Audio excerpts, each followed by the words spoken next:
Magandang araw. Ako po si Lily, 36 years old. Ang kwentong ibabahagi ko po sa inyo ay nangyari noong ako'y 27 anyos pa lamang, taong 2016. Bagong kasal kami ng asawa kong si Jake. Kalilipat lang namin sa bahay na regalo niya para sa akin. Ito na ang pinakamasayang araw sa buhay ko, Jake. Sa wakas, mag-asawa na tayo. Ako din, mahal. Ito na ang simula ng mga katuparan ng pangarap natin. Huwag kang mag-alala, Jake. Magiging maayos din ang buhay natin. Magiging masaya tayo habang bumubuo ng pamilya. Magkakaroon tayo ng mga anak. Magiging maingay din ang bahay na ito pagdating ng araw. Ako naman, magsisikap na magtrabaho. Mag-iipon tayo para sa kinabukasan ng mga anak natin. Ako naman ang mag-aalaga sa inyo. Wika ko sa kanya at niyakap siya. Walang pagsidla ng kaligayahan ng puso ko. Alam kong ito na ang simula ng bago naming buhay. Makakalayo na kami mula sa hirap na aming pinagdaanan noong araw. Habang nagbibihis, hindi ko makakalimutan ang dating buhay na aming pinagmulan. Mahirap lang ang aming pamilya. Isang simpleng magsasaka ang aking ama. Labandera naman ang aking ina. Si Jake ay boss ng nakababata kong kapatid sa trabaho. Madalas ko siyang hatiran ng baon sa opisina kaya ako nakilala ang lalaking aking napangsawa. Naging magkaibigan kami hanggang sa dumating ang araw na ang tibok ng aming mga puso ay naging isa. Nagkasundo kaming bumuo ng sariling pamilya. Huwag kang mag-alala, mahal. Mabilis lang naman ako sa opisina, hindi ba? Bago maghapunan, nakauwi na ako sa bahay. Sa una lang tayo maninibago. Katagalan, masasanay din tayo. Oo naman, aabalahin ko lang ang sarili ko sa pag-aayos ng bahay natin. Gusto ko personal kong maibigay at maasikaso ang mga pangangailangan mo. Salamat, mahal. Hindi nga ako nagkamali na ikaw ang pinakasalan ko. Ako rin, ang swerte ko dahil ikaw ang naging asawa ko. Wika ko naman sa kanya. Naging maayos naman ang bawat araw ko. Gigising ng maaga, maghahanda ng almusal, aayusin ang damit pang opisina ni Jake, tsaka mag-aabang sa kanyang pag-alis. Kapag ako na lang mag-isa sa bahay, tsaka ako maglilinis, maglalaba, kakain ng mag-isa para sa pananghalian at tsaka mag-grocery. Isang araw nga, kinailangan kong mamili ng toiletries namin sa tindahan. Nang makasabay ko sa pagsakay ng jeep ang aming kapitbahay. Alam ko nakatira ang babae sa tabi ng tinitirhan namin dahil madalas ko siyang makitang nagwawalis sa umaga. Palingon-lingon siya sa akin hanggang sa hindi na siya nakatiis. Kaagad niya akong kinausap. Hi miss, hindi ba ikaw yung kapitbahay namin? Ako nga pala si Gina. Hello Gina. Ako naman si Lily. Nice meeting you. Alam mo, masaya ako na may kapitbahay na kami. Dati kasi nung hindi pa kayo lumilipat dyan ng kasama mong lalaki, sobrang tahimik ng paligid. Ngayon may naririnig na akong nagpapamusic sa umaga. Tapos natatanaw na kitang naglilinis ng bahay. Ganun ba? Asawa ko yung lalaking kasama ko sa bahay. Bagong kasal kami. Congrats naman. Sana gumawa na kayo ng maraming anak. Yan nga ang balak namin eh. Oo nga pala, saan ang punta mo? Sa grocery store. Alam mo na, naubusan na ako ng mga stocks namin sa bahay. Wala na akong dilata eh. Mahilig kasi sa pork and beans ang panganay ko. Ilan na ba ang anak mo? 3 sila. Isang 10, isang 8 at isang 5 years old. Nakakatuwa naman. Sana kami rin ng asawa ko biyayaan din ng anak. Tila nangangarap kong wika. Yun na lang naman kasi ang kulang namin sa ngayon eh, mga anak. Gusto ko sana lalaki ang panganay at babae naman ang nakababata. Kung saswertihin, okay lang naman sa akin kahit umabot sa 5 ang anak namin para maingay sa bahay. Sa awa ng Panginoon, masaya kaming nagsama ni Jake hanggang sa umabot na kami ng 5 buwan sa aming bagong bahay. Halos wala na akong mahihiling pa, lalo na at binayayaan na kami ng kauna-unahan naming supling. Gusto ko ang company ni Gina. Maingay man siya ay madali naman akong nakakalapit. Tuloy sa maiksing panahon namin na nagkakilala, naging magkaibigan kami. Dahil mas experience na siya sa buhay pamilya, sa kanya ako nagtatanong ng mga bagay-bagay. Isang araw, napasobra ang niluto kong adobo. Alam kong hindi naman yun mauubos ni Jake kaya napagpasyahan kong hatda ng aking kaibigan. Ito ang unang pagkakataong papasok ako sa bahay niya. Sa bungad pa lang ng pinto, kita ko na ang abalang itsura ni Gina. Gina! Oh, Lily, napasyal ka. Halika, tuloy ka. Ano ba yung dala mo? Huwag ka nang magluto. Heto, may adobo akong dala. Naku, mukhang masarap nga yan Salamat ha. Makakatipid pala kami ng mga anak ko ngayon sa ulam. Tamang-tama wala pang sahod si Mister Okay lang yon. Hindi rin naman kasi namin mauubos ang mga yan Dadalawa lang naman kami. At saka si baby, heto. Alam ko naman na ang kakainin ko lang muna ay yung magiging konsumo niya. Nakangiti kong wika sabay haplos sa aking tiyan. Nanlaki kagad ang mga mata ni Gina. Alam kong nagulat siya sa aking sinabi. Isa na rin kasi ito sa dahilan kung bakit gusto kong pumasyal sa kanila Para maibalita ko rin na buntis na ako sa panganay naming anak. Kagaya nga ng inaasahan, walang pagsidla ng tuwa ang aking kaibigan. Panay pa nga ang pag-congrats niya sa akin. Naku, masaya ako para sa'yo, Lily. Ninang ako ng panganay mo Oo naman, kaso lang may mga kailangan ulit akong itanong Sa pagkakataong ito, tungkol naman sa pagbubuntis. Bakit? Halika, pumasok ka muna. Pasensya ka na medyo magulo ang bahay ko Walang problema yun Pinatuloy nga ako ni Gina sa bahay nila. Ewan ko ba, Miss Winnie, naramdaman kong at home ako sa tahanan niya. Parang umuwi ako sa aming bahay sa probinsya. Bigla akong namiss ang mga magulang ko. Gayunpaman, napalingon ako kay Gina nang maupo siya sa sofa kaharap ko.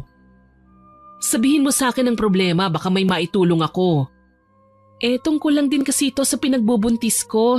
Nakapagpa-check up naman kami ni Jake. Ang sabi ng doktor, kailangan daw mag-bed rest lang ako. Bawal sa akin ang magkikilos at mabibigat na gawain. Di magpahinga ka. Yun lang ba ang problema? Gina, alam mo naman na inaasikaso ko ang asawa ko, hindi ba? Siyempre naaawa din naman ako sa kanya kapag nakikita siyang nagkukumahog sa umaga sa paghahanda ng mga gagamitin niya para sa trabaho. Alam kong hindi siya nagrereklamo, pero obligasyon ko bilang asawang asikasuhin siya. Madali lang naman yung problema mo, Lily. Kung may budget naman kayo, maganda kung mag-hire na lang kayo ng kasambahay para hindi ka nagaanong mabigatan sa mga gawain. Halimbawa, yung kasambahay na ang magluluto at maglalaba, maglilinis ng bahay, tapos ikaw naman maghahanda ka na lang ng mga damit ng mister mo. May punto ka nga dyan, Gina. Hayaan mo babanggitin ko sa asawa kong napag-usapan natin. Wika ko sa kanya sabay nagpasalamat. Nang makauwi nga ako sa bahay, sinubukan kong sabihin sa aking asawa ang mga naisip kong solusyon para hindi na kami gaanong mahirapan. Mahal, paano kaya kung maghanap na lang muna tayo ng kasambahay? Pansamantala lang naman habang hindi pa ako pwedeng gumawa ng mga mabibigat. Kapag kaya ko na, kahit ako na ulit dito sa mga gawain sa bahay. Oo nga Bakit ba hindi ko naisip yan? Saka kung maayos naman ang performance ng kasambahay, kahit hayaan na natin siyang manatili rito para kunin din nating yaya kapag nakapanganak ka na. Mas okay yung para hindi ka gaanong mapagod, mahal. Napakabait mo naman sa akin, mahal. Sinusuportahan mo talaga ang lahat ng hilig ko. Maraming salamat ha. Sino ba naman ang magtutulungan kundi tayong dalawa lang, hindi ba? Saka tama din naman ang naiisip mo para medyo gumaan ang sitwasyon natin pagdating sa gawaing bahay. Ayoko naman na mahihirapan kayo na magiging anak natin. Para saan ba naman ang pagsisikap ko magtrabaho kundi para sa inyo din naman? Dahil sa aking mga narinig, masaya akong nagpasalamat sa aking asawa. Isinagawa namin ang pag-i-interview ng mga mamamasukan pagsapit ng Sabado para pareho kaming nasa bahay ng aking asawa. Halos 5 babae din ang na-interview namin bago kami nakapag-decide kung sino ang aming tatanggapin. Pareho naming napili ang isang babaeng nagngangalang Ella, 24 years old at taga-probinsya. Mukhang masipag naman at maalam sa mga gawaing bahay. Sa tingin ko rin, maliksi kumilos at mabilis pumikap ng mga iuutos ko. Pagkatapos kong kausapin ang mga nag-apply, nagpasalamat ako sa kanila. Si Ella naman, nangakong babalik kinabukasan para magsimula na sa kanyang trabaho. Maganda si Ella, Miss Winnie. Makurba ang katawan, May taglay siyang alindog na siguradong lilingunin ng kahit na sinong lalaki. Sa totoo lang, medyo hindi ko mapigilan ang sarili ko na pasadahan siya ng tingin. Hindi ko maiwasang mahaluan ng mali siya ang isip ko, kagaya ng what if kung ma-attract sa kanyang asawa ko. Pero at the same time, naisip ko naman na mahal naman ako ni Jake. Kahit kailan, hindi niya ako ipagpapalit sa iba. Kumuha lang kami ng kasambahay para may kasama ako at katuwang sa mga gawaing bahay. Yun na lang ang pilit kong isinisiksik sa isipan ko. Pero nang makita ni Gina si Ella, hindi niya maiwasang tanungin ako. Sigurado ka bang yayayan at hindi GRO sa club? Yung mga galawan kasi parang hindi dapat pinagkakatiwalaan. Gina naman ikaw kaya ang nagsuggest nito tapos ngayon parang gusto mo nang paalisin si Ella. Parang hindi trabaho ang sadya niya sa inyo parang mga agaw siya ng asawa. Oy, makapanghusga ka ha, para namang kilala mo na yung tao. Hayaan mo na kasi muna siyang ipakita sa atin ang kakayahan niya. Feeling ko naman mabait si Ella tsaka marami siyang alam na trabaho. Hindi na ako mahihirapang kausapin siya at utusan. Basta pa yung kaibigan lang huwag ka masyadong makampante. Minsan kung sino pa yung inaakala nating hindi makabasag pinggan siya pang bayolente pagdating sa mga ganitong bagay. Nagtatakang tinanguan ko na lang si Gina. Hindi ko na rin sinigundahan pa ang mga sinabi niya. Nahihiya din kasi ko na baka marinig ni Ella na pinag-uusapan namin siya. Sa paglipas ng mga araw, hindi ko akalaing maiimpress ako sa serbisyo ng bago naming kasambahay. Umaga pa lang ay nakaayos na ang buong bahay, pati na ang almusal. Nakikita kong umiikot na ang labahin namin sa washing machine at nakahanda na ang pang-opisinang damit ni Jake. Magandang umaga po, Ate Lily. Magandang umaga naman, Ella. Naku, salamat ha. Hinanda mo pala ang damit ng Kuya Jake mo. Tinanghali kasi ako ng gising Medyo masama ang pakiramdam ko. Okay lang po yan, ate. Ang mabuti pa po mag-almusal na po muna kayo. Tapos magpahinga. Ako na po ang gigising kay Kuya. Sigurado ka ba? May ginagawa ka pa sa laundry area, hindi ba? Magaan na gawain lang naman po yun, ate. Sige, maraming salamat ha. Walang anuman po. Medyo naging malapit ako kay Ella dahil sa bilis niyang kumilos. Halos lahat ng trabaho sa bahay, sinaluna niya. Ang totoo niyan, sarili ko na lang talaga ang inaasikaso ko sa araw-araw. Masaya naman ako dahil nagagawa kong magpahinga kahit papaano. Hindi ko nga lang naisip na masyado na nga akong nakampante at kinalimutan ng mga babala sa akin ni Gina noong bago pa lamang si Ella sa bahay namin. Ikatlong buwan na ng aming kasambahay sa pagtatrabaho sa amin nang mapansin kong madalas umaalis si Jake. Dahil buntis, madalas akong gapangan ng mali siya na baka may iba siyang babae. Natatakot naman akong ma-stress dahil kailangan kong ang ingatan ng sanggol na dinadala ko. Tuloy palagi akong nakikipag-usap kay Ella. Hindi na talaga ako mapalagay kapag nagpatuloy pa ito. Kailangan ko nang malaman ng totoo. Bakit ate? Ano bang problema? Sa'yo ko lang ipagkakatiwala ang gawaing ito, Ella. Kailangan mong sundan ng kuya mo. Kailangan nating malaman kung may babae ba siya o wala. Sigurado ka ba, ate? Sa tingin ko naman mukhang hindi yun magagawa ni kuya. Ayokong makampante, Ella.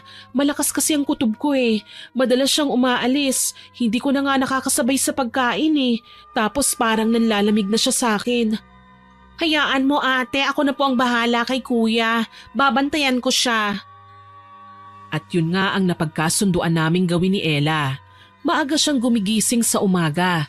Hinahanda lahat ng mga gagamitin ni Jake tsaka siya aalis kapag nauna nang umalis ang aking asawa. Sinasabi niya sa akin ang mga pinaggagawa ng lalaki mula umaga hanggang gabi. Ni minsan hindi ko siya pinagdudahan. Kabaliktaran sa pinagsasasabi sa akin ni Gina na dapat ay ginawa ko bilang asawa. Lily naman, alam mong kailangan nakabedress ka. Bakit ikaw pang naglalaban ng mga damit niyo? Hayaan mo na, kaya ko naman Tsaka mas mahalaga sa akin na malaman ko kung anong ginagawa ng asawa ko sa araw-araw. Hindi ko talaga magawang konsintihin tong ginagawa mo, Lily. Akong natatakot para sa'yo Paano na lang kapag nagising ka isang araw na wala ka na palang asawa, na sa ibang bahay na siya nakatira? Wag naman sana. Hindi ako papayag na gawin niya sa akin yun. Mahal ako ni Jake at hindi siya magloloko para lang saktan ako. Sana lang talaga. Hindi kasi ako nagkakamali sa mga hinala ko eh. Ayoko makampante pero ikaw na mismo ang nagtatanggol dyan sa kasambahay mo. Ilang beses ko na bang sasabihin sa'yo na mabait si Ella? Wala tayong dapat na ipag-alala sa kanya. Tsaka ano bang dapat na ikatakot ko sa isang kasambahay na wala namang mapupuntahan sakali man na magkasala siya sa akin? Hindi niya kabisado ang buong syudad. Siguradong maliligaw siya at hindi na makakauwi pa sa kanila. Kaya tiwala ako na hindi niya ako lolokohin. Hay nako, sana nga mali ang hinala ko dyan sa kasambahay mo, Lily. Ayokong iiyak ka tapos magsusumbong sa akin pagkatapos nito ha. Nginitian ko na lang si Gina bilang ganti. Sa maikling panahon na nagkakilala kami, palagi siyang concerned sa mga taong nakapaligid sa kanya. Lalo na sa akin. Kaya alam kong isa siyang mabuting kaibigan, Miss Winnie.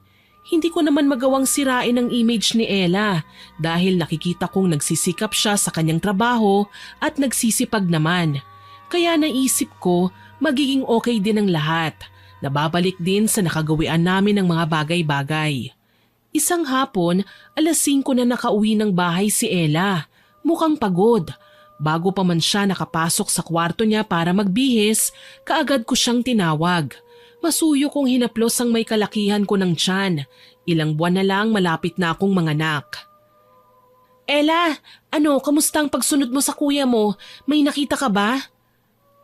Ate, kahit saan talaga magpunta si kuya, wala akong nakikitang kasama siyang babae eh. Sa tingin ko mabait naman si kuya at loyal siya sa'yo. Kahit nga ang mga kaopisina niya, hindi niya nilalapitan eh. Puro formalidad lang sila kapag kausap niya sila. Ganun ba? Bakit ngayon ka lang? Nanlalamig pa rin sa akin si Jake eh. Ano kaya ang problema niya? Kapag tinatanong ko naman siya, ayaw niya akong sagutin. Baka naman po pagod lang siya sa trabaho, ate. Huwag kang sumuko. Subukan mo siyang kausapin ng masinsinan. Baka naman may pinagkakaabalahan lang siya kaya hindi kanya maharap sa ngayon. Sabi mo nga po, hindi ba? Nagtatrabaho si Kuya Jake para sa kinabukasan ng anak niyo? Sana nga lang talaga ganun ang ginagawa niya, Ella. Kapag nalaman kong may babae ang kuya mo, naku, hindi ko na alam kung anong gagawin ko sa kanya. Baka magwala ako o mapatay ko ang kabit niya kung meron man. Wika ko na ikinatahimik ni Ella. Hindi ko alam kung saan ko nahuhugot ang lakas ng loob para magbanta kahit wala namang nangyayari. Ayoko lang masira ang pamilya ko at maghirap kagaya ng nakikita kong pinagdudusahan ng iba. Kinagabihan, sinadya kong hintayin si Jake kahit 11:00 na siya nakauwi ng bahay. Talagang inabangan ko ang lalaki para makausap ko ng masinsinan. Pagka-park niya ng kanyang sasakyan, lumapit ako sa pinto para pagbuksan siya. Nagulat pa si Jake at hindi inaasahan na ako ang maaabutan niya. Mahal, bakit gising ka pa? Kailangan kitang makausap, Jake. Halika, pumasok ka na. Oo naman. Teka, ako na magsasara ng pinto. Dumiretso ka sa kusina, doon ako maghihintay. Sige. Ang balak ko, itanong na ng diretso kay Jake kung ano ba talaga ang problema. Para kasing walang nangyayari sa pagsunod-sunod ni Ella sa kanya. Mas mabuti na ang prangkahan. Malalaman ko naman kung nagsisinungaling siya sa akin eh. Pagkaupo ni Jake sa upuan sa may kitchen counter, kaagad ko siyang hinarap. Napapansin ko, palagi ka ng late umuwi ng bahay. Busy ka ba talaga sa opisina o may iba kang pinagkakaabalahan? Marami lang kasi kaming paperworks ngayon, mahal. Bakit? Ibang sinasabi ng mga reaksyon mo sa pinapakita mo sa akin na galaw mo, Jake. Alam kong may mali. At kahit kailan alam mong hindi ako nagkakamali. Kaya magtapat ka na sa akin, Jake. May ibang babae ka ba? Ano? Mahal naman. Hindi ko kailangan ng mahal naman na sagot mo. Kailangan kong marinig ang totoo. May kabit ka ba, Jake? Kalokohan yan, okay? Nagtatrabaho ako ng maayos para sa future natin. Huwag mo nga dumihan yung pag-iisip mo. Jake, kalmado kitang kinakausap. Huwag mo akong tataasan ng boses. Bakit hindi ko gagawin yun? Pinagdududahan mo ako eh. Hindi ako magdududa kung wala kang pinapakitang mali sa akin. Kaya ano ba talaga, Jake? Ayaw mo na ba sa akin? Ano, pangit na ba ako? Naghahanap ka na naman ba ng mas maganda ang katawan? Nakita ko nang ihilamos ni Jake ang mga palad niya sa kanyang muka. Nagsisimula ng uminit ang ulo niya, alam ko. Kaya naman hindi na ako nagulat nang ihampas niya ang kamay sa mesa. Lumikha yun ng ingay na ikinasama ng tingin ko sa kanya. Ayos ka din ano? Para lang mapagtakpan mo ang kalokohan mo, magpapakita ka sa akin na ganyang klaseng ugali? Sa tingin mo ba nakakatuwa kang tignan, ha? Pinagbibintangan mo ako eh. Hindi mo ba nakikita? Kumakayod ako para sa inyo ng anak natin. Kahit napapagod ako, gusto ko pa rin masigurado na mabibigay ko ang lahat para sa'yo. So nanunumbat ka ganon? Nagsasabi lang ako ng totoo. Masyado ka mapagduda eh. At ayoko ng ganon. Hindi ako kailanman magdududa kung wala akong napapansing kakaiba sa'yo. Kaso lang ikaw, ang dami mong ginagawa para mas lalo akong mag-isip ng masama tungkol sa'yo eh. Singhal ko kay Jake. Napapansin ko na talaga na may nagbabago sa kanya. Dati, kapag nagtatampo ko sa kanya, kaagad siyang naghahanap ng paraan para mapakalma ko. Pero ngayon, nakikipaglaban na siya ng emosyon sa akin. Mas gusto niya na yung gumaganti siya ng sigaw. Talagang pinapakita niya na may nagbago na sa kanya. At bago ko pa siya mapagsalitaan ulit, kaagad na niya akong tinalikuran. Sobrang stress ako sa naging pagtatalo namin ni Jake, Miss Winnie. Para bang binigyan ko siya ng rason na magalit sa akin at gawin ang gusto niya. Simula kasi nang mangyari yun, mas maaga na sa karaniwan kung siya ay umaalis ng bahay. Hindi na nga siya naaabutan ni Ele. Tapos kapag uuwi naman siya, gabing-gabi na at hindi pa siya natutulog sa kwarto namin kundi sa guest room na. Sobrang naiinis na talaga ako sa mga pinaggagawa niya.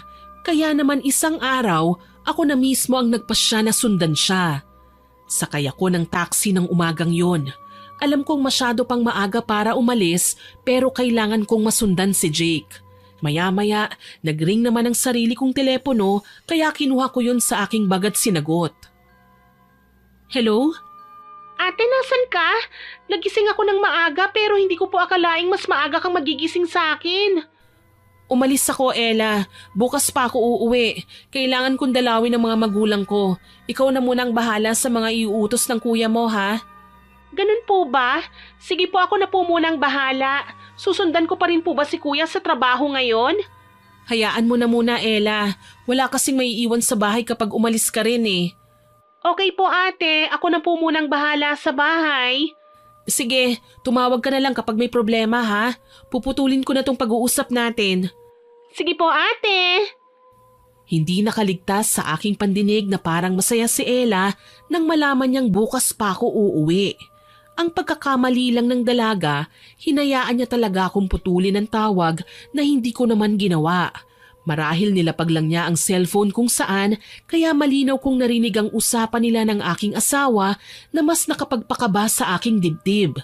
Dala ng matinding sama ng loob, kaagad kong sinet sa record ang cellphone para magawa kong ang i-record ang mga boses nila. Hay, salamat!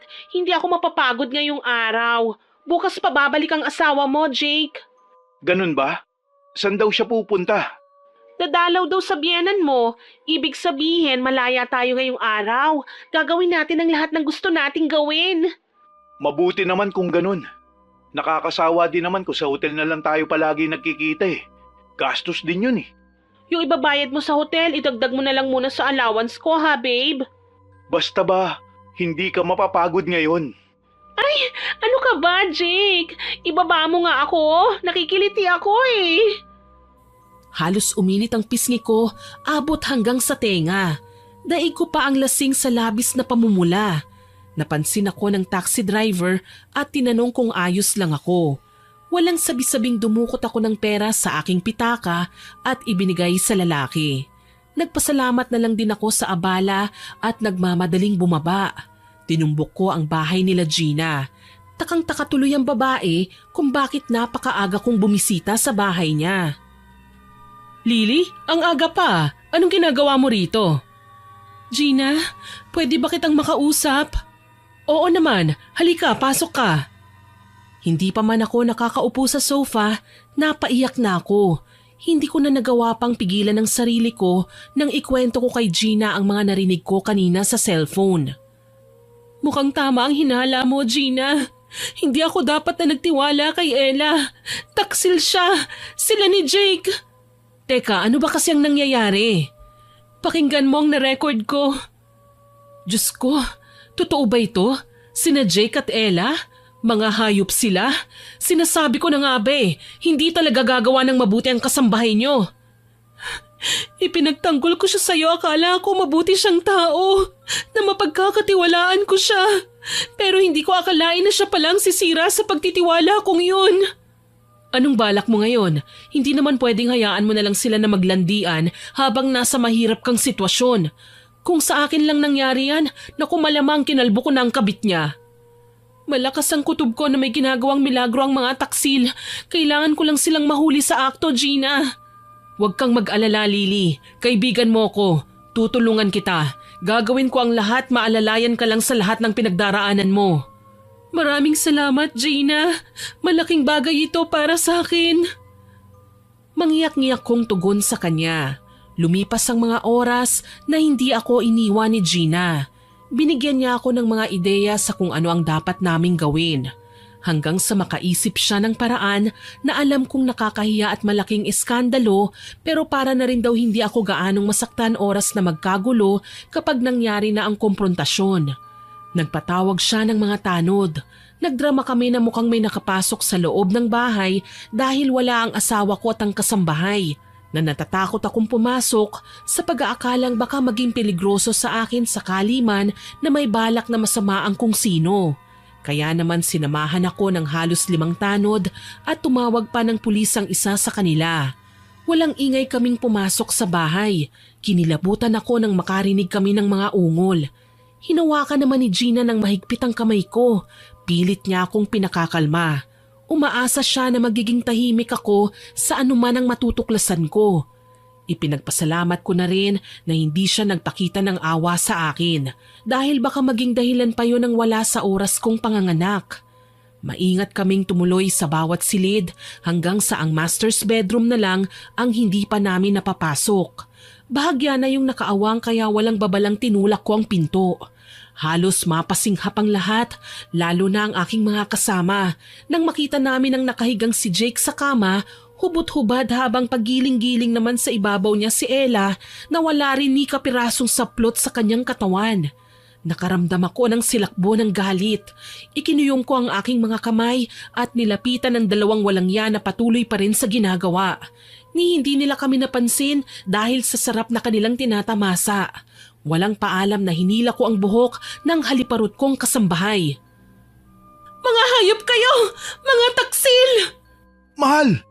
Magpapaliwanag ako! Mahal? Peste ka? Walang yaka, Jake. Ang kapal ng mukha mong pagtaksilan ako sa babaeng ito pa. Aray, ano ba? Nasasaktan ako. Sige, Lily. Saktan mo ang makating babaeng yan. Ipahiya mo. Hila-hila ko na ang buhok ni Ella, ngunit hindi niya magawang lumaban sa akin o kahit ang ipagtanggol ang sarili niya. Nakatakip kasi ang mga braso niya sa katawan dahil wala nga siyang damit. Gayunpaman, hindi ko alam kung galit ba ang nagtulak sa akin para gawin ang mga bagay na ito. Pero nagawa ko siyang hilahin ng malakas kaya tumambad ang kahubdan niya sa harapan ng mga tanod. Wag! Pinabastos niyo na ako eh! Bitiwan mo ako, Lily! Lily talaga, no? Pagkatapos kitang palamunin at tanggapin dito sa pamamahay ko, malandi ka! Inaahas mo na pala ang asawa ko! Ano ba, Lily? Tama na! Nakakaya! Ngayon ka pa talaga nahiya, ha, Jake? Ngayon pa talaga? Ano, ipagtatanggol mo pa yung babae mo? Magsama kayo, mga hayop! Dala ng matinding galit, gigil ko ring binalingan si Jake at malakas na sinampal. Sa totoo lang, ito ang unang pagkakataon na masaktan ko ang aking asawa. Ito rin ang unang pagkakataon na magkaaway kami at sa napakabigat pa talagang rason. Ang tagal kong nagduda, ang tagal kong nag-iisip kung sino ang walang yamong babae tapos malalaman ko, si Ella lang pala. Ano, sabihin mo sa akin kung ilang beses kayong nag-hotel. Ginagasta mo pa talaga ang pera ng para sa pamilya mo, hayop ka. Kasalanan mo yon, masyado kang maruming mag-isip. Kaya hayan, nagloko ang asawa mo. Pagbabayaran niyo ang ginawa niyo. Akala mo ba malaya ka na sa kataksilan mo? Ipakukulong ko kayo, mga hayop! Nagwala na ako at sinubukan naman akong pigilan ni Jake. Si Gina naman ang sumabunot kay Ella. Si Jake naman pinipigilan ng mga tanod. Halos hindi na ako maawat sa sobrang galit hanggang sa isang hindi inaasahang trahedyang nangyari. Marahas na sinipa ni Ella ang aking tiyan kaya naman natumba ko. Pakiwari ko, nag-slow motion ng lahat, Miss Winnie. Pagkatumba ko, kaagad akong nakaramdam ng matinding sakit sa aking tiyan. Kasabay noon ang pag-agos ng sariwang dugo na dumaloy sa aking hita. Natatarantang sumigaw si Gina nang malingunan niya ako. Diyos ko! Lily! Buti nga yan sa'yo! Mamatay ka na! Masyado kang bayulente! Bakit mo siya sinipa? Alam nga naman hayaan ko ang babaeng yan, nasaktan ako! Hindi ako kailanman paaapi sa kanila! Tulungan mo ako, Gina! At nagkagulo na nga ang lahat kasama na ang mga tanod. Sa nanlalabo kong paningin, nakita ko pa kung paano ako binuhat ng ilan sa kanila palabas ng bahay habang papasok naman ang mga pulis na kanilang tinawagan kanina. Doon na ako tuluyan na wala ng malay. Hindi ko matandaan kung gaano ako katagal na nakatulog. Ang alam ko lang, nagising ako na nasa ospital na at may nakakabit na swero sa aking palapulsuhan. Nakadungaw naman sa kinahihigaan ko si Gina. Nag-aalala. Anong nangyari? Ikaw ang dapat na tinatanong ko niyan. Ano bang nangyari, Lily? Bakit ka dinugo? Ha? Ang baby ko? Anong nangyari sa baby ko? Huwag kang mag-alala, ligtas na ang baby mo. Mabuti na lang at nadala ka namin kagad sa ospital. Natatandaan ko ako ang nananabunot kay Ella nang matumba ka. Ano bang nangyari? Sinaktan ka ba ni Jake? Hindi niya ako sinaktan, pero si Ella oo. Marahil nang masaktan siya sa ginawa mong pagsabunot sa kanya, sinipa niya ako. Pinahamak pa niya ang baby ko. Shh, huwag ka na munang mag-isip ng kung ano-ano. Basta makampante ka lang na okay ang baby mo, ha? Si Doc mismo ang nagsabi nun sa akin. Nahihiya ako sa iyo, Gina. Napabayaan mo pang pamilya mo nang dahil sa akin. Ano ka ba? Wala kang dapat ipag-alala. Alam ng mister ko at siya mismo ang nagsabi sa akin na bantayan ka. Siya na munang bahala raw sa mga bata. Oo nga pala, galing dito ang mga magulang mo. Yung nakababata mong kapatid galit na galit. Sinuntok ang asawa mo. Nasa na nga palang mga taksil? Nireklamo ng nanay at tatay mo sina Jake at Ella. Ang alam ko nakadetain ngayon ng dalawa sa kulungan. Nakaharap sa reckless imprudence resulting to physical injury si Ella habang si Jake naman ay adultery at concubinage. Ewan ko lang kung makalabas pang dalawa. Maraming nakasaksi sa ginawa nila eh. Huminga ako ng malalim. Hanggat maaari ayoko munang isipin ang tungkol sa kanila. Sobra na ang ginawa nilang pagsira sa paniniwala kong may maganda pang relasyon sa pagitan namin ni Jake. Sa isang malaki niyang pagkakamali, alam kong doon na nagtatapos ang relasyon namin. Naging malungkot ako ng mga sumunod na araw, pero hindi ako pinabayaan ni Gina. Mabuti na lang, nagawa ko ng makauwi dahil ipinaalam na sa akin ng doktor na pwede na akong manatili sa tahanan.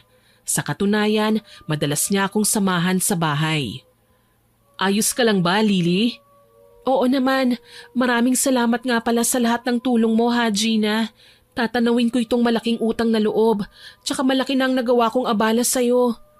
Wala naman yun sa akin eh. Alam mong basta ikaw nakahanda akong tumulong.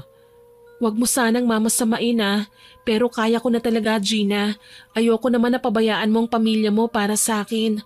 Natawagan ko na si nanay, sasamahan nila ako dito sa bahay. Hindi man lantaran pero nakuha ni Gina ang punto ko na kailangan din niyang umuwi. Nahihiya din naman kasi ko eh. Pati mga anak niya hindi na niya naaasikaso dahil ako ang inuuna niya. Nakakahiya din naman sa asawa niya na mabait at walang reklamong inaasikaso ang pamilya nila. Mabuti na lang, umuwi si Gina at naiwan akong mag-isa. Dito ko inalala ang lahat ng masasakit na bagay na natuklasan ko sa relasyon namin ni Jake. Relasyong puno ng pagpapanggap at pagkukunwari. Relasyon na hindi makontento at naghahangad pa ng mas matindi. Sinayang mo lang ang pagmamahal ko sa iyo, Jake. Lahat ng sakripisyo ko na humantong pa sa minsang pagsuway ko sa mga magulang ko. Nasayang dahil sa kalokohan mo. Ngayon pagdudusahan mo rin ang consequence na bunga ng mga kamalian mo. Malungkot kong wika sabay iyak. Sa sobrang bigat ng aking nararamdaman, hindi ko na namalayang nakatulog ako. Napakislot na lang ako nang maalimpungatan at nanghihinang sinapo ang ulo ko. Sobrang sakit nito. Halos hindi ko na nga magawang pigilan ng sarili kong umiyak. Kaso lang natigil ang nagbabanta akong paghikbi nang may mapansin akong bulto ng isang babae na nakatayo sa gilid ng kinahihigaan kong kama. Bigla akong namutla. Halos hindi rin makagalaw sa labis na takot. Sino ka? Ako ang magbibigay sa'yo ng bangungot. Hindi ako papayag na saktan mo ako. Paano mo ako mapipigilan? Kaya kitang patayin anumang oras ko gustuhin. Nagulat ako nang iangat ni Ella ang kanyang kamay at may bitbit siyang manika. Tinusok-tusok niya ito ng karayom kaya ganun na lang ang pagsigaw ko. Ah! Anong ginagawa mo sa akin? Bakit ang sakit ng ulo ko? Mamatay ka na! Mamatay ka na! Ako ang maglilibing sa'yo! Umalis ka na! Iwan mo na ako, hayop ka, Ella! Sa labis kong pagkagulat, basta ko na lang siyang sinipa. Sindak na tinignan ko ang kanyang muka nang hindi ko man lang siya matamaan gamit ang aking paa. Sa katunayan, tumagos lang ako sa katawan niya. Hindi naman siya multo o kung anumang nilalang maliban sa tao. Pero sa katotohanang tumagos ang mga paa ko ang naghatid sa akin ng nakakahilakbot na mensaheng may ginagawa siyang labag sa kalooban ko. Nagwala ako ng tuluyan. Pinagsisipa ko ang lahat ng bagay na makita ko. Mula kasi kay Ella, nadagdagan ang mga muka at nagsisiksikan na sa aking kinahihigaan. Para bang gusto nila akong lunurin kaya naman sigaw ako ng sigaw. Ilang sandali pa, naramdaman kong 2 beses akong sinampal kaya mabilisan akong dumilat. Bumungad sa aking harapan si Gina at ang maliwanag ng kapaligiran. Lily, ano bang nangyayari sa'yo? Kanina pa kita ginigising pero ayaw mo namang dumilat. Okay ka lang ba? Akala ko totoo na. Panaginip lang pala. Bakit? Ano bang napanaginipan mo? Si Ella at ang kanyang pampabarang. Ano? Sigurado ka ba? Paano pa niya magagawa yun? Alam naman natin na nakakulong siya. Hindi ko alam. Basta nakakatakot siya sa panaginip ko, Gina. Kumalma ka lang, okay? Ang kailangan nating gawin ay magbihis at pumunta sa presinto. Ano, kaya mo bang makita ang 2 taong nanakit sa'yo? Oo, Gina. Hindi naman ako papayag na magsaya sila. Hindi pwedeng gawin na lang nila ang lahat para maging miserable ang buhay ko at ng anak ko. Pagbabayaran nila ang lahat. Tumango si Gina at malungkot akong inalalayan. Para sa kanya, nakakaawa na akong tignan. Pero alam ko sa sarili ko na walang puwang ang awa para sa nararamdaman ko ngayon. Kaya naman tinipon ko ang aking lakas at nagbihis. Magkasama pa kaming nagpunta ni Gina sa presinto kung saan nakakulong si Jake. Siya ang una naming pinuntahan. Hindi halos makatingin sa akin ang lalaki nang magkita kami. Nakayuko lang, ni ayaw magsalita. Kaya naman ako na ang unang kumausap sa kanya. Sa nanginginig na boses, nagsalita ako. Anong nangyari, Jake? Bakit humantong sa ganito ang lahat? Lily, Minahal kita, Jake, pero hindi ko akalaing magagawa mo ang mga bagay nito sa akin. Akala ko ba walang makapaghihiwalay sa ating dalawa? patawarin mo ako, Lily. Lalaki lang ako. Natukso. Natukso? Naririnig mo ba ang sarili mo? May asawa ka na. Bakit kailangan mo pang matukso, ha? Sabi ko nga hindi ba? Hindi ko sinasadya. Kalokohan. Lahat ng kasalanan nangyari dahil sinadya. Dahil sa maling desisyon. Dahil sa pag-aakalang porke mahina ako at nasa ganitong sitwasyon, magagawa niyo na akong lokohin. Marahas kong sinampal si Jake. Hindi siya gumanti o nag-react. Tahimik lang siyang ininda ang hapdi ng aking sampal. Nagtinginan naman sa amin ang ilang pulis at mga sibilyan na nasa presinto. Kaso lang, ng mga sandaling yun ay namanhid na ang damdamin ko sa matinding kahihiyan. Ni hindi ko pinansin ang nagpapakalmang salita ni Gina. Mas lamang sa akin ang pagnanais na masabi kay Jake ang lahat ng aking hinanakit. Mabuti na lang, walang kahit na anong sinabi si Jake. Siguro nahiya na rin siya sa mga ginawa niya. Ganyan naman talaga ang tao eh. Matapang lang habang may ginagawa pang hindi maganda. Pero kapag nagkaresulta na ang kasalanan niya, tsaka pa siya magsisisi, tsaka pa natatahimik, tsaka pa napagtatanto ang kanyang pagkakamali. Iniwan namin siya ni Gina nang walang sinasabing solusyon kung makakalabas pa ba siya sa kulungan o hindi. Alam ko naman na kaya niyang kumuha ng abogado at tutulungan siya sa kanyang kaso. Pero hindi ko naaasahan na babalik pa siya sa akin dahil alam kong mahal niya si Ella. Lalo na't nagawa na nga nila akong lokohin sa sarili kong pamamahay. Siguro, maliban na lang sa babae na talagang pinagtangkaan ako kaya baka mahirapan ding makalabas ng kulungan. Marami kasi ang nakasaksi sa kanyang ginawa. Matapos ang komprontasyon namin ni Jake, si Ella naman ang pinuntahan namin. Nakaabang na ang babae sa mesa at may nakabantay na pulis sa kanya. Nakaposa si Ella. Kwento ng ilang mga officer sa loob, nagwawala raw ang babae. Isinusumpa ang pangalan ko. Gayunpaman hindi ako natatakot sa kanya. Pagkalapit ko sa kanya, agaran ko siyang ginawaran ng mag-asawang sampal. Sa halip na magalit, ngumisi lang ang babae. Tapos ka na ba, Ate Lily? Huwag mo akong tatawaging ate. Walang yaka, malandi. Bakit? Kasalanan ko bang mahulog sa alindog ko ang asawa mo? Palibhasa masyado kang nagpabulag sa katotohanang may iba siyang babae sa labas ng bahay niyo. Kaya naman akong umalo sa kanya sa lahat ng oras, lalo na kapag pinagbibintangan mo siyang may babae. Alam mo kung anong ginawa ko? Pinalabas kong masama ka sa kaalaman niya, na wala kang tiwala sa bawat gawin niya. At nagtagumpay naman ako nang sabihin kong mas mabuti nga kung totohanin na niya ang bintang sa kanya. At ako ang nakita niya. In fairness, magaling sa kamang asawa mo Napakawalang ya mo talaga. Wala kang utang na loob. Tinanggap kita sa pamamahay ko kahit nakakapagduda ang pagkatao mo. Hindi ko nakasalanan kung mabilis kayong magtiwala, Lily. Katangahan niyo na yon. Huwag mong pagsasalitaan ng ganyan ng kaibigan ko. Wala kang kwenta kung ikukumpara sa kanya. Huwag ka nang umasa na makakalabas ka pa rito, Ella.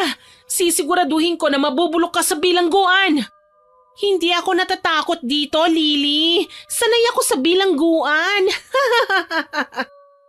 Halika na, Lily. Baka nababaliw ng babaeng yan. Hayaan na natin siya. Wika naman sa akin ni Gina, kaya wala akong nagawa kundi ang magpahila sa kanya palayo. Hanggat maaari, ayoko nang makita pa ang pagmumukha niya. Sisiguraduhin ko na mabubulok siya sa bilangguan. Muli, nagmukmuk ako sa bahay kinahapunan. Umuwi na si Gina para asikasuhin ang kanyang mga anak, pero nangako naman siya na sasabayan akong kumain ng hapunan. Wala namang problema sa akin yun dahil habang umuusad ang kaso, pumupunta naman dito ang mga magulang ko. Habang nalulunod sa matinding pag-iisip, muli akong nakatulog. Nagising lang ako nang makarinig ng mga katok mula sa labas ng bahay. Sinipat ko ang suot kong relo para malaman kung anong oras na at napakunot ang aking noo nang mapagtantong 2:00 na ng madaling araw. Pupungas-pungas akong bumangon. Iniisip ko kung sinong pwedeng kumatok sa akin ng ganitong oras gayong tulog na ang mga tao sa paligid. Sino yan? Hindi mo ba ako papapasukin, ate? Ella, paano ka nakalaya? Hayop ka? Talagang may gana ka pang pumunta rito? Bakit hindi? Sinabi ko naman sa'yo, papatayin kita, hindi ba? Malandi ka na nga, kriminal ka pa. Sige, dyan ka lang nang makapagtawag ako ng pulis. Sa tingin mo ba, kaya mong tawagin ngayon ng mga pulis? Huwag ka na kasing mag-aksaya, Lily. Tumakbo ka na lang! At napasigaw ako nang bumalya pabukas ang pinto. Hindi na ako nakapagsalita nang pumasok si Ella sa loob ng bahay. Nanlilisik ang kanyang mga mata at may hawak pang kutsilyo. Anong gagawin mo? Ano bang gamit ng kutsilyo? Hindi ba para makapanaksak? Kinilabutan ako nang makitang iniaangat nga niya ang hawak na patalim para isaksak sa akin. Gayon na lang ang pagsisigaw ko at pagnanais na makalayo sa kanya. Kahit nahihirapan na akong kumilos dahil nga may kalakihan na ang aking tiyan, pinilit kong makatakbo nang sa gayon ay makalayo ako sa kanya. Mistula akong nakikipagpatintero kay kamatayan. Takbo dito, tago doon, yun ang ginagawa ko. Ngunit hindi ako mapakali dahil saan man ako sumiksik, palagi akong naaamoy ni Ella. Hanggang sa magsawa ako at lumabas. Dinampot ko ang namataan kong vase at binasag yun. Napangisi ako nang makitang may matutulis na bagay akong nalikha mula sa mga nabasag. Ito ang gagamitin kong proteksyon para sa sarili ko. Nilapitan ko si Ella at masama siyang tinignan.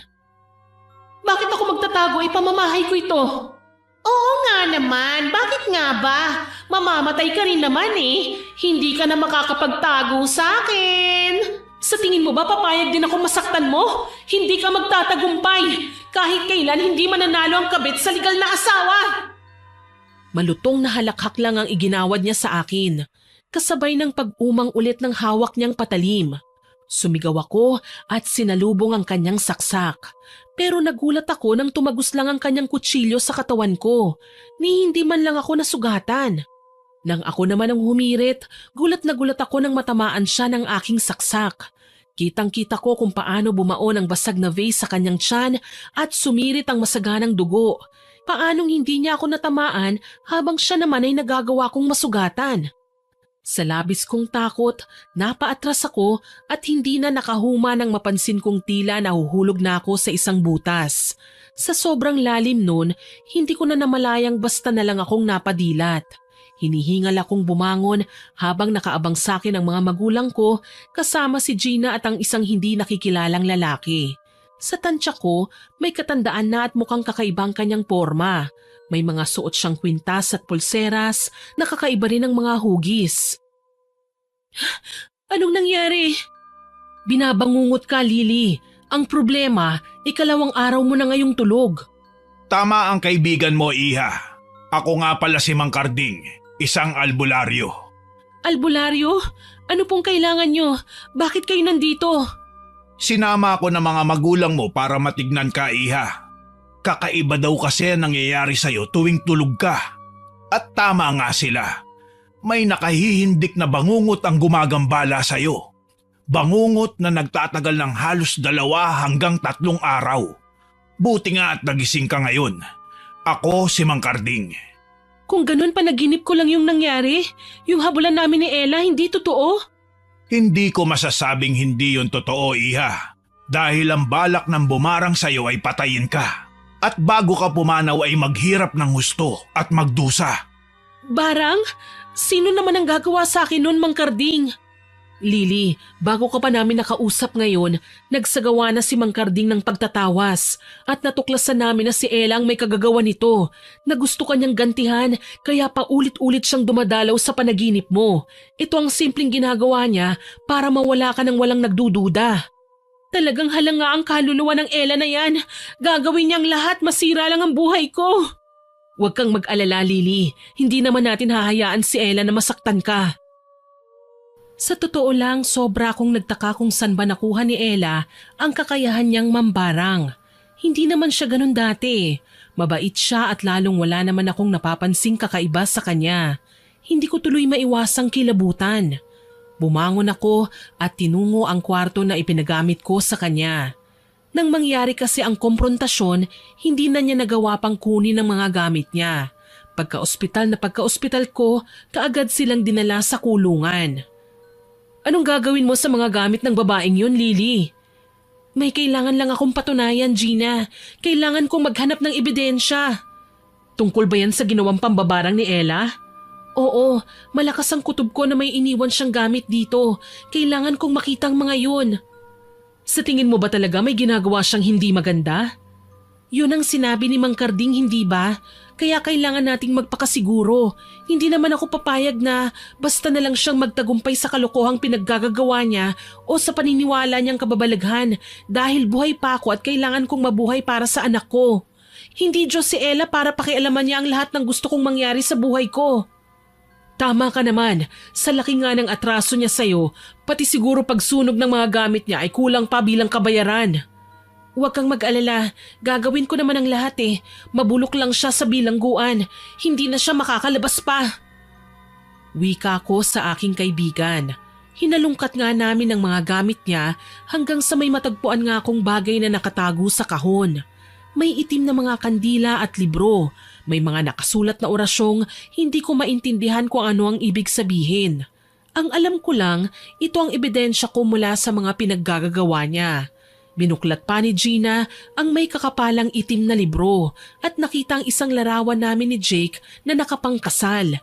Sa tingin ko, kinuha ito ni Ella sa photo album. May nakaguhit na markang X sa aking muka kaya hintakot akong hinarap si Gina.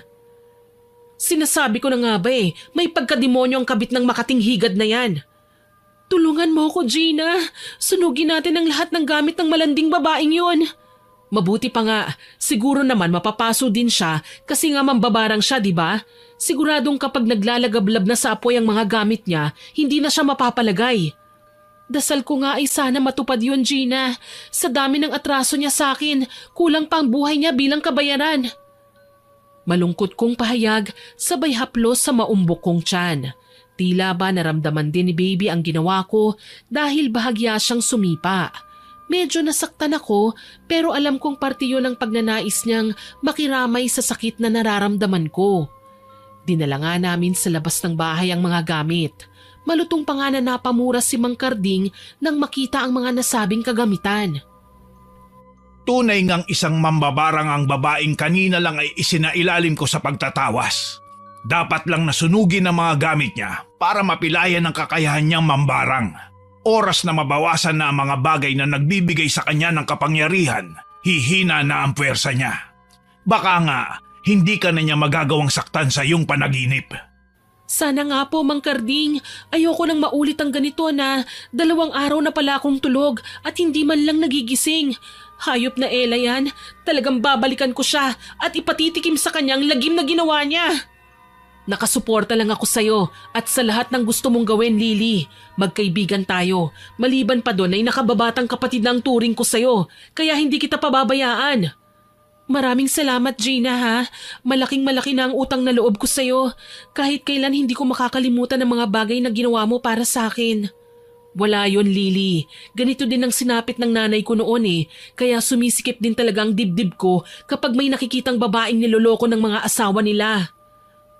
Niyakap ko si Gina.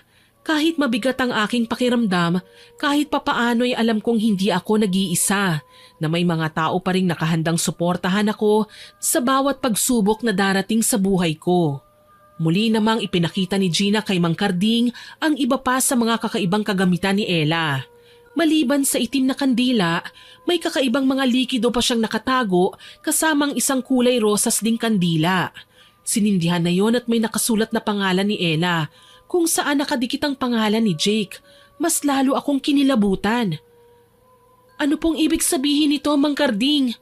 Hindi normal na pagtataksil ang nangyayari sa pagitan niyo ng iyong asawa, Iha. Siya ay ginayuma. Maliban sa pambabarang, nanggagayuma din si Ella para mabaling sa kanya ang atensyon ng isang lalaki. Kahit kailan talaga, sagad na sa kademonyohan ng Ella na yan. Dapat nga yata binabarang din siya bilang ganti. Kumalma ka, Gina. May tamang oras para dyan. Gagawan natin ang paraan para mapagtanto ni Ella ang kanyang ginawa. Huwag kayong mag-alala. Wala pang 1 linggo. Luluha ng dugo ang babaeng sumira sa pamilya ng isang mabait na babae. Kinaumagahan, magkasama nga kami ni Gina na nagpunta sa presinto kung saan nakakulong si Ella. Nakangisi ang babae nang hayaan siyang lumapit sa amin. Pero marahas kong init siya sa mukha niya ang kapirasong papel mula sa kanyang gamit na sinunog ko kahapon. Kaagad na naglaho ang kanyang ngisi at napalitan ng pagsama ng tingin. Anong ginawa mo? Bakit mo sinunog ang mga gamit ko? Nagtataka ka pa? Natural lang Sinadya ko yon kasi gusto kong mawala ng lahat ng bagay na may koneksyon sa'yo sa pamamahay ko.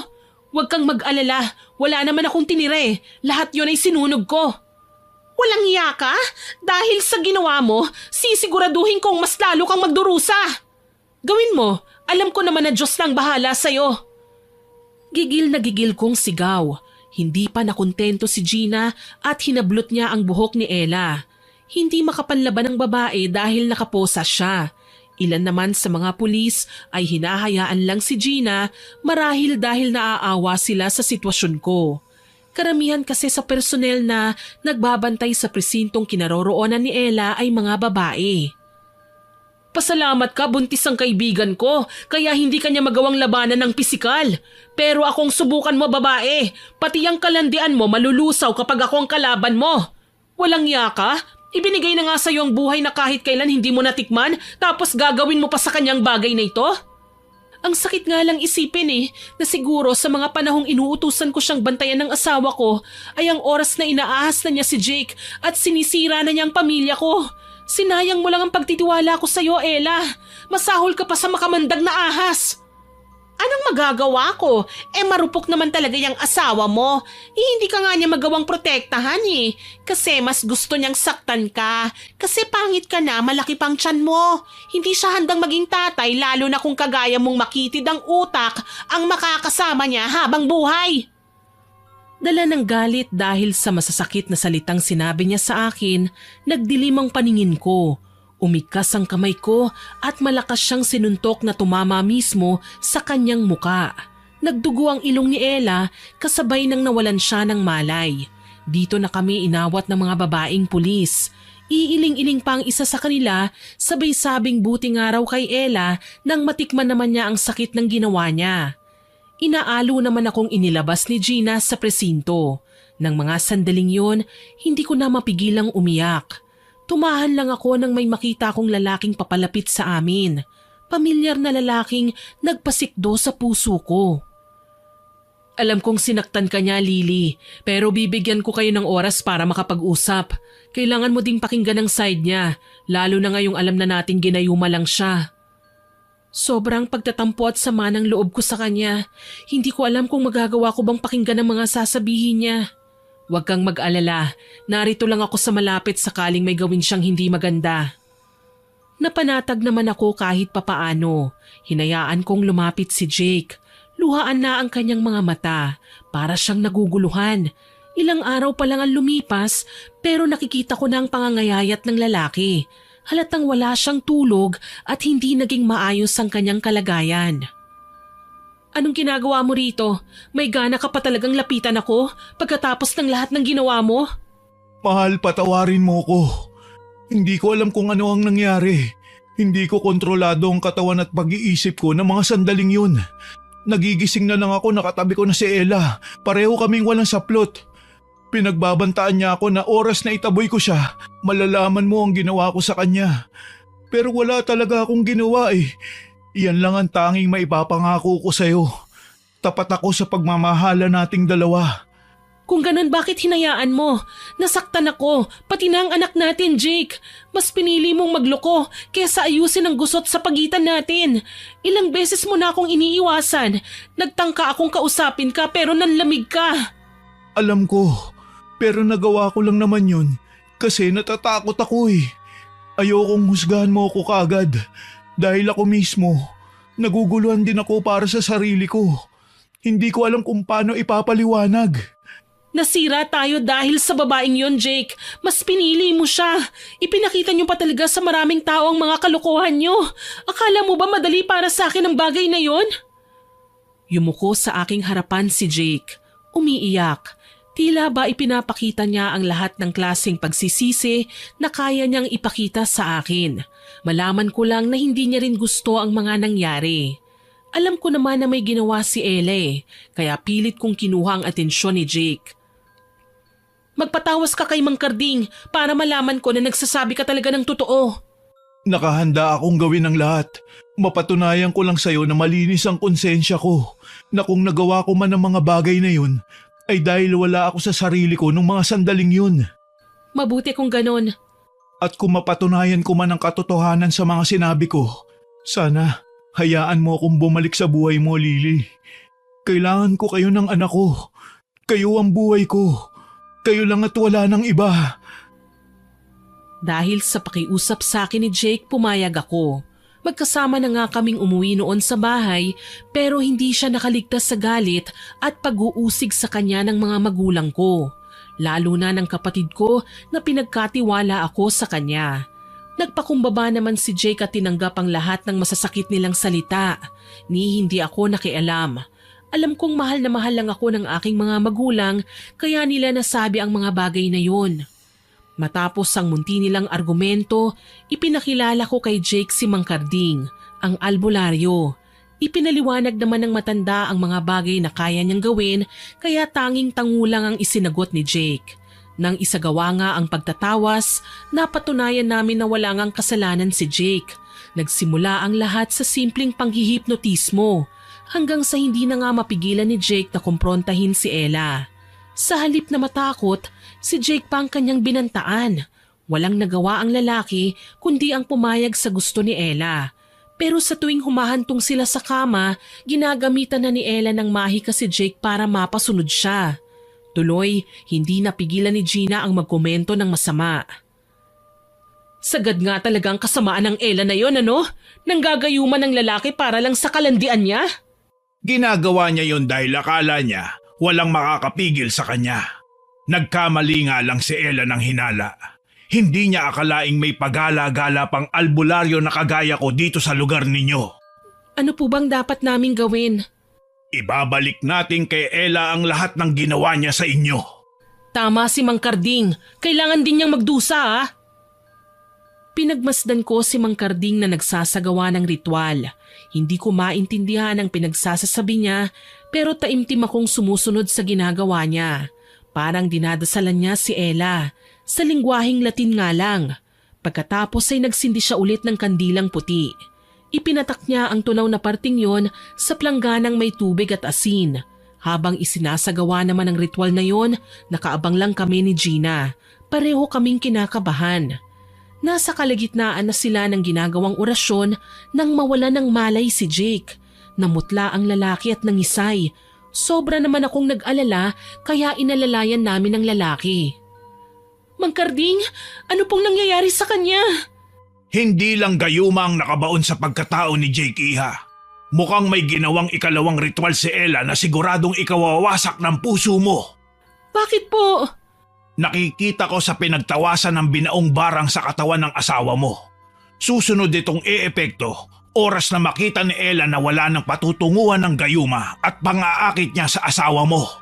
Mamamatay ba si Jake, Mang Karding? Masakit mang sabihin, pero oo, Iha. Nakadisenyo ang barang na nasa kanyang katawan para patayin siya.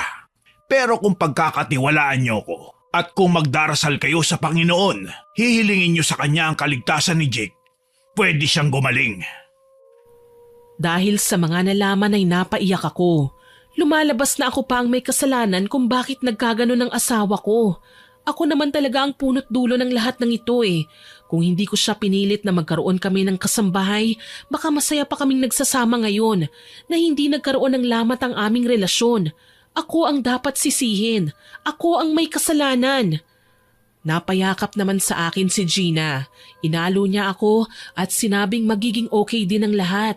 Hihingi siya ng tulong sa kanyang asawa para mabigyan ng tamang suggestion sa kung ano pa ang mga kailangan naming gawin. Lumipas ang mga araw at nagsimula ng maratay sa kama si Jake. Namumutla at butot balat na lang siya.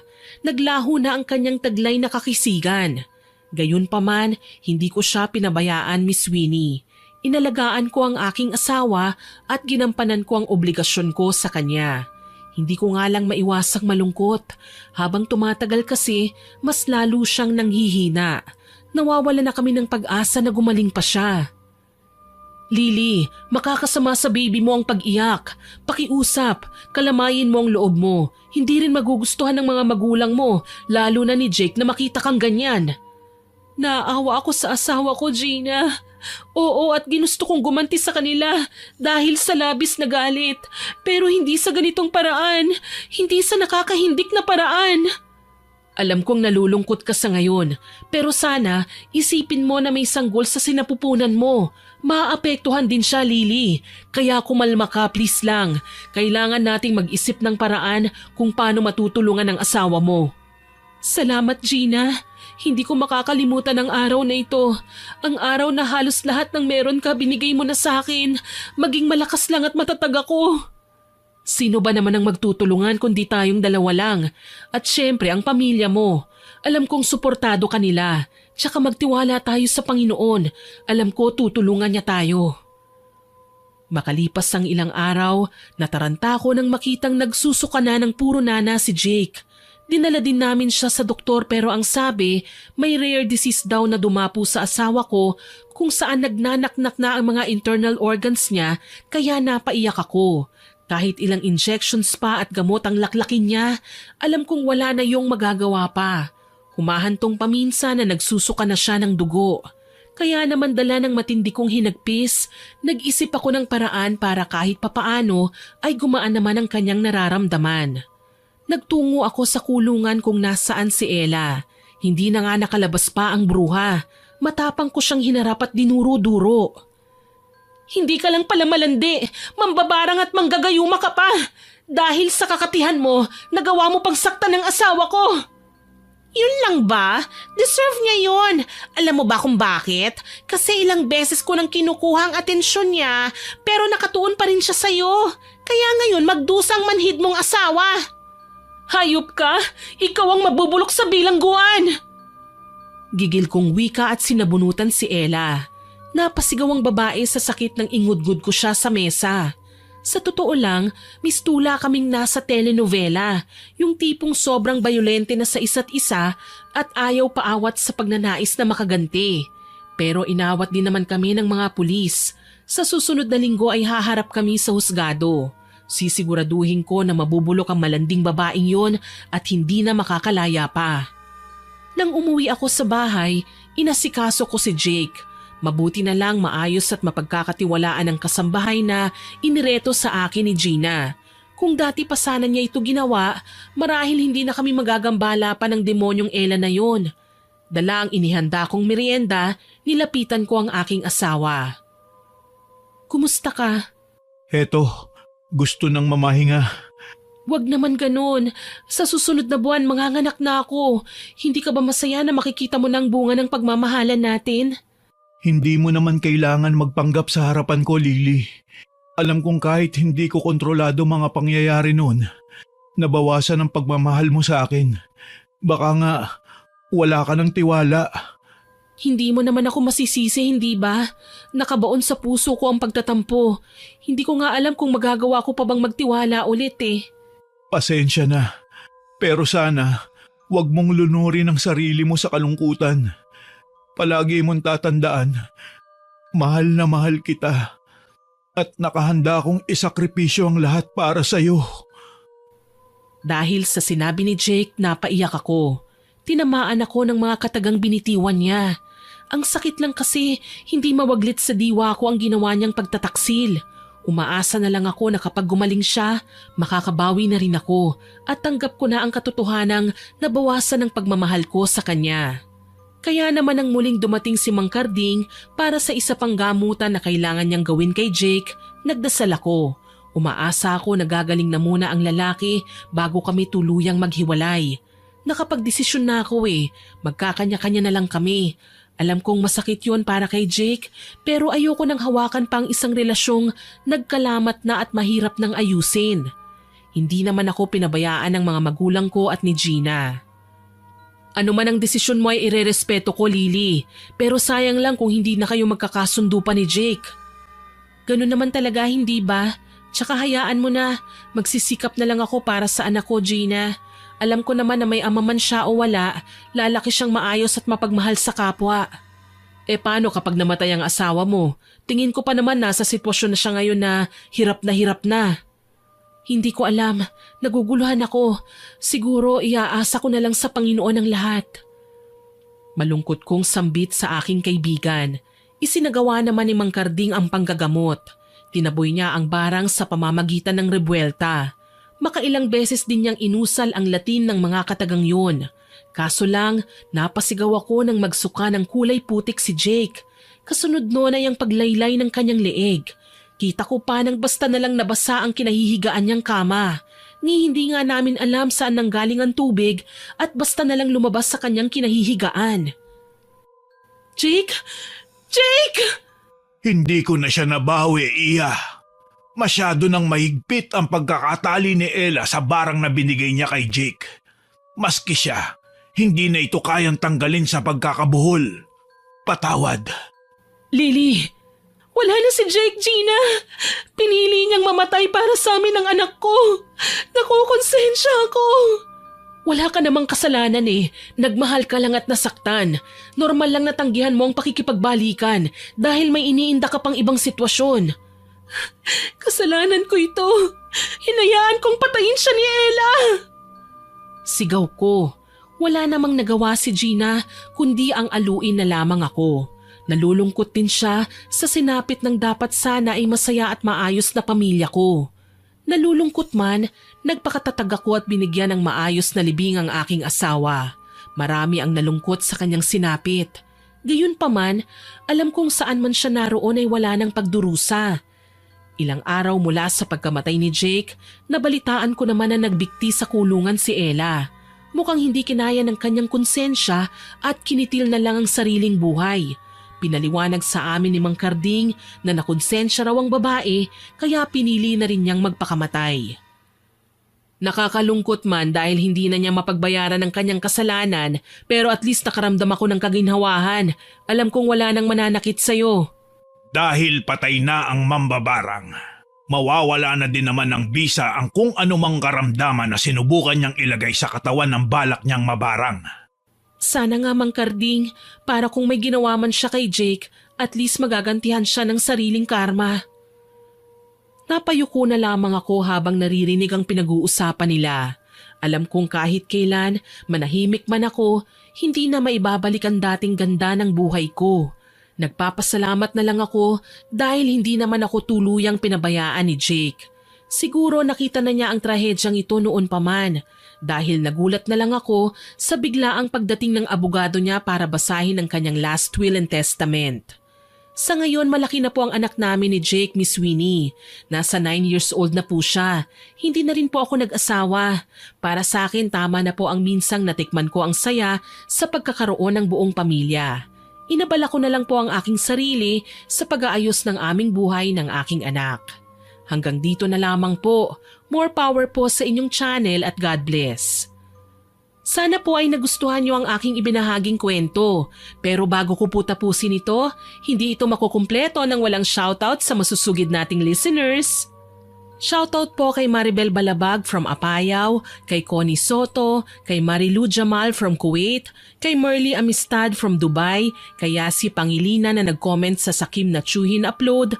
Ang sabi po niya, hindi po gagandang araw ko sa work kung hindi nakakapakinig ng stories nyo. Nako, salamat po ma'am. Kay Cliven Dubala na isa sa mga regular listeners po natin, kay PTK Rose Amar, kay Miss Joanna Reyes, kay Christina Leaf na libangan daw po niyang makinig sa mga stories natin while working sa Macau. Salamat po ma'am. Hello din po kay Chick Rupisan, kay Mama Emeline Rupisan, kay Evangeline Rupisan, kay Shelo at Toto, pati na rin kay Ruby Jane Barsal.